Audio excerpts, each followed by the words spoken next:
हरे कृष्णा कृष्णा कृष्णा हरे हरे, हरे राम राम राम हरे हरे। जय श्री कृष्णा, राधे राधे। कैसे हैं आप सब लोग? आशा रखती हूँ अच्छे होंगे। स्वागत करती हूँ आप सभी लोगों का लड्डू गोपाल जी की सेवा ज्ञान भक्ति चैनल में। आज के इस वीडियो में हम 16 सोमवार व्रत कथा सुनेंगे। ये व्रत श्रावण का महीना चल रहा है, तो आप इस व्रत को करने का संकल्प ले सकते हैं। श्रावण का महीना बहुत ही पवित्र होता है। इसमें आप 16 सोमवार या सोमवार के व्रत करने की या किसी भी व्रत को रखने का संकल्प ले सकते हैं। आइए आज हम इस वीडियो में 16 सोमवार व्रत की कथा सुनते हैं। मृत्युलोक में भ्रमण करने की इच्छा करके एक समय श्री भोलेनाथ माता पार्वती के साथ मृत्युलोक में पधारे। भ्रमण करते करते दोनों विदर्भ देशांतर्गत अमरावती नाम की अति रमणीक नगरी में जा पहुँचे। देखिए, सबसे पहले तो मैं आपको बताऊंगी मृत्युलोक पृथ्वी को कहा गया है। अमरावती नगरी अमरापुरी के संदर्भ सब प्रकार के सुखों से परिपूर्ण थी। उसमें वहाँ के महाराज द्वारा बनाया हुआ अति रमणीक शिवजी का मंदिर था। भगवान शंकर भगवती पार्वती के साथ उस मंदिर में निवास करने लगे। एक समय माता पार्वती भगवान भोलेनाथ को प्रसन्न देख मनोविनोद करने की इच्छा करने लगी। हे महाराज, आज तो हम दोनों चौसर खेलेंगे। शिवजी ने प्राण प्रिया की बात को स्वीकार कर लिया और चौसर खेलने लगे। उसी समय मंदिर का पुजारी यानी ब्राह्मण मंदिर में पूजा करने आया। माता पार्वती ने पुजारी से प्रश्न किया, पुजारी जी बताओ, इस बाजी में हम दोनों में से किसकी जीत होगी? ब्राह्मण विचार करके शीघ्रता से बोल उठा कि महादेव जी की जीत होगी। थोड़ी ही देर में बाजी समाप्त हो गई और पार्वती जी की विजय हुई। पार्वती जी बहुत ही क्रोधित हुई और ब्राह्मण को झूठ बोलने के अपराध के कारण श्राप देने को आतुर हो गई। भोलेनाथ ने माता पार्वती को बहुत ही समझाया, परंतु उन्होंने ब्राह्मण को कोढ़ी होने का श्राप दे ही दिया। कुछ समय बाद पार्वती जी के श्रापवश पुजारी के शरीर में कोढ़ उत्पन्न हो गए। वह अनेक प्रकार से दुखी रहने लगा। पुजारी को कष्ट भोगते हुए जब बहुत दिन हो गए, तब एक दिन देवलोक की अप्सरा शिव जी की पूजा हेतु उसी मंदिर में पधारी। पुजारी के कोढ़ के कष्ट को देख उसने बड़े दयाभाव से उससे रोगी होने का कारण पूछा। पुजारी ने निसंकोच सारी बात उन्हें बता दी। वे अप्सराएं बोली, हे पुजारी, अब तुम अधिक दुखी मत होना। भगवान शिव तुम्हारे कष्ट को दूर कर देंगे। तुम सब व्रतों में श्रेष्ठ 16 सोमवार का व्रत भक्ति भाव से करो। पुजारी ने अप्सरा से विनम्र भाव से 16 सोमवार की व्रत की विधि पूछी। अप्सरा ने बताया कि सोमवार को भक्ति के साथ में व्रत करें और स्वच्छ वस्त्र पहने। संध्या और उपासना के बाद आधा सेर गेहूं का आटा ले, उसके 3 अंग बनाएं और घी, गुड़, दीप, नैवेद्य, पुंगी फल, बेलपत्र, जनेऊ का जूड़ा, चंदन, अक्षत, पुष्प आदि के साथ में प्रदोष काल में भगवान शंकर का विधिवत पूजन करें। उसके बाद में 3 अंगों में से एक शिवजी को अर्पण करें। बाकी 2 शिवजी का प्रसाद समझकर सभी जो वहाँ भक्तजन उपस्थित हों उनमें बांट दें और स्वयं भी उस प्रसाद को ग्रहण करें। इस विधि से 16 सोमवार का व्रत करें और 17 सोमवार को पाव से पवित्र गेहूं के आटे की बाटी बनाएं। उसमें घी और गुड़ मिलाकर उसका चूरमा बना लें। भगवान भोलेनाथ को भोग लगाकर उपस्थित भक्तों में बांट दें। इसके बाद कुटुंब सहित प्रसाद ग्रहण कर लें। शिवजी की कृपा के कारण उसके सभी मनोरथ पूर्ण हो जाएंगे। ऐसा कहकर अप्सराएं स्वर्ग को चली जाती हैं। ब्राह्मण ने यथाविधि 16 सोमवार व्रत किया और भगवान शिव की कृपा से रोग मुक्त होकर आनंद से रहने लगा। कुछ ही दिनों बाद में शिवजी और पार्वती जी फिर उसी मंदिर में आ गए। ब्राह्मण को निरोग देखकर पार्वती जी ने ब्राह्मण से रोग मुक्त होने का कारण पूछा और उपाय पूछा। ब्राह्मण ने 16 सोमवार व्रत की कथा सुनाई। पार्वती जी भी अति प्रसन्न हो गई। ब्राह्मण से व्रत की विधि पूछकर स्वयं व्रत करने को तैयार हो गई। व्रत करने के बाद उसकी मनोकामना पूर्ण हुई तथा उनके रूठे हुए पुत्र स्वामी कार्तिकेय स्वयं माता के आज्ञाकारी पुत्र हुए। कार्तिकेय जी को अपना यह विचार परिवर्तन का रहस्य जानने की इच्छा हुई। वे माता से बोले, हे माता, आपने ऐसा कौन सा उपाय किया है जिससे कि मेरा मन परिवर्तन हो गया? ये जो रहस्य है आप मुझे भी सुनाइए। पार्वती जी ने वही 16 सोमवार व्रत की कथा उनको सुनाई। कार्तिकेय जी ने कहा, इस व्रत को मैं भी करूँगा क्योंकि मेरा प्रिय मित्र ब्राह्मण बहुत दुखी दिल से परदेश गया है। मेरी उससे मिलने की बहुत इच्छा है। कार्तिकेय जी ने भी इस व्रत को किया और उनका प्रिय मित्र उन्हें मिल गया। मित्र ने इस आकस्मिक मिलन का भेद कार्तिकेय जी से पूछा तो वे बोले, हे मित्र, हमने तुम्हारे मिलने की इच्छा करके 16 सोमवार का व्रत किया। अब तो ब्राह्मण मित्र को अपने विवाह की बड़ी ही इच्छा हुई।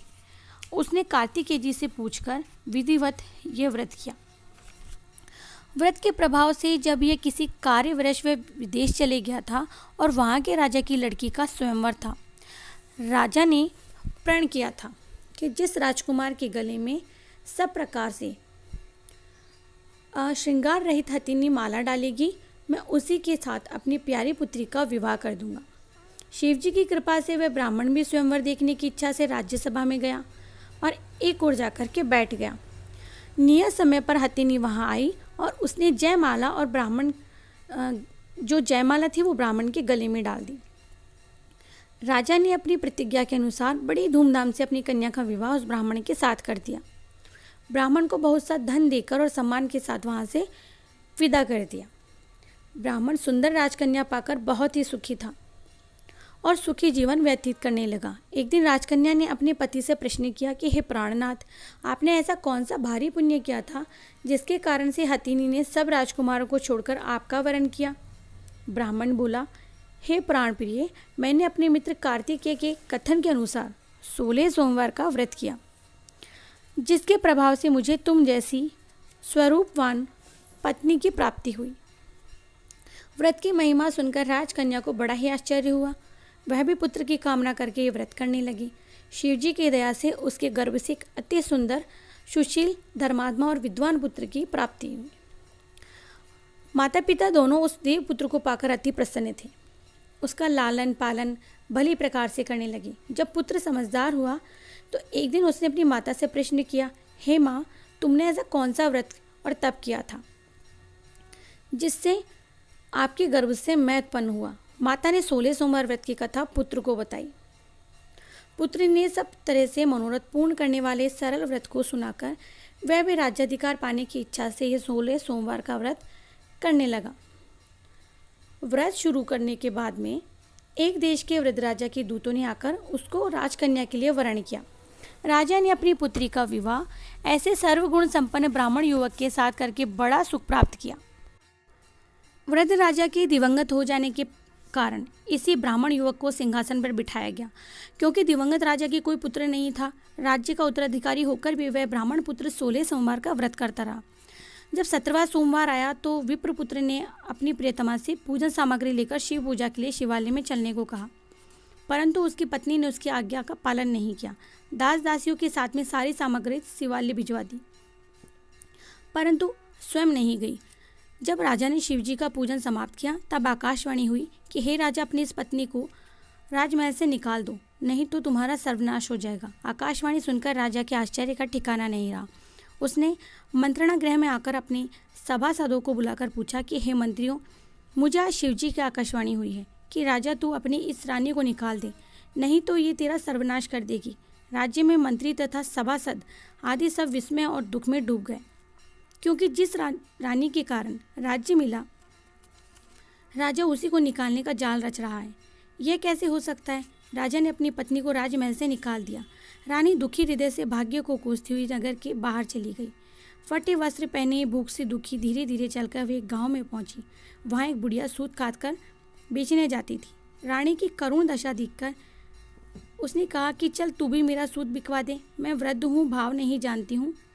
यह बात सुन बुढ़िया के सिर से सूत की गठरी उतारकर रानी ने अपने सिर पर रख ली। थोड़ी देर बाद आंधी आई और बुढ़िया का सूत पोटली के सहित उड़ाकर ले गई। बेचारी बुढ़िया पछताती रह गई और रानी को अपने से दूर रहने को कहा।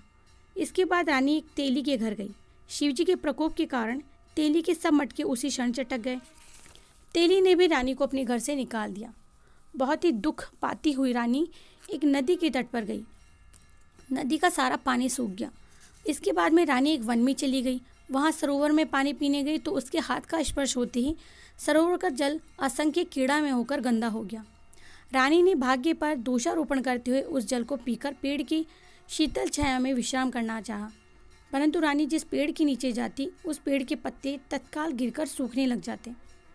वन सरोवर जल की ऐसी दशा देख गऊ चराने वाले ग्वालों ने अपने गुसाई जी से, जो उस जंगल में स्थित मंदिर के पुजारी थे, ये बात बताई। गुसाई जी के आदेशानुसार ग्वाले रानी को पकड़कर गुसाई जी के पास ले गए।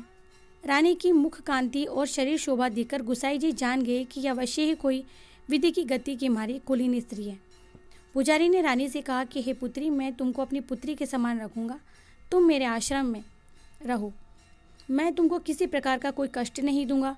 और गुसाई जी के वचन सुनकर रानी को धीरज हुआ। वह आश्रम में रहने लगी। रानी जो भोजन बनाती उसमें कीड़े पड़ जाते, जल भर कर लाती उसमें कीड़े पड़ जाते। रानी की यह दशा देखकर गुसाई जी भी बहुत ही दुखी हो गए। रानी से बोले कि हे बेटी, तुम्हारे ऊपर कौन से देवता का कोप है जिससे तुम्हारी ऐसी दशा है। पुजारी जी की बात सुनकर रानी ने शिवजी महाराज के पूजन का बहिष्कार करने की बात बताई। तो पुजारी शिवजी महाराज की अनेक प्रकार से स्तुति करते हुए रानी से बोले कि पुत्री, तुम सारे मनोरथ पूर्ण करने वाले 16 सोमवार व्रत को करो, उसके प्रभाव से अपने कष्ट से तुम मुक्त हो जाओगी। गुसाई जी की बात सुनकर रानी ने 16 सोमवार व्रत किए और 17वें सोमवार को विधि विधान सहित पूजन पूरा किया, यानी कि पूर्ण किया। उस पूजन के प्रभाव से राजा के हृदय में विचार उत्पन्न हुआ कि रानी का उसने बहिष्कार किया है। बहुत ही समय व्यतीत हो गया है, न जाने कहाँ कहाँ रानी भटक रही होगी, और राजा ने उसे ढूंढना शुरू कर दिया। ये सोच रानी को तलाश करने के लिए राजा ने चारों दिशाओं में अपने दूत भेज दिए। वे दूत रानी को ढूंढते ढूंढते पुजारी के आश्रम में पहुंच गए। वहाँ रानी को पाकर पुजारी से रानी को अपने साथ ले जाने का आग्रह किया और इच्छा जताई, परंतु पुजारी जी ने मना कर दिया। दूत फिर क्या था, चुपचाप लौट गए और फिर महाराज को रानी का पता बताया। रानी का पता पाकर राजा स्वयं पुजारी के आश्रम में पहुंच गए और पुजारी जी से कहा, महाराज, जो देवी आपके आश्रम में रहती है वह मेरी पत्नी है। शिवजी के कोप से मैंने इसको त्याग दिया था।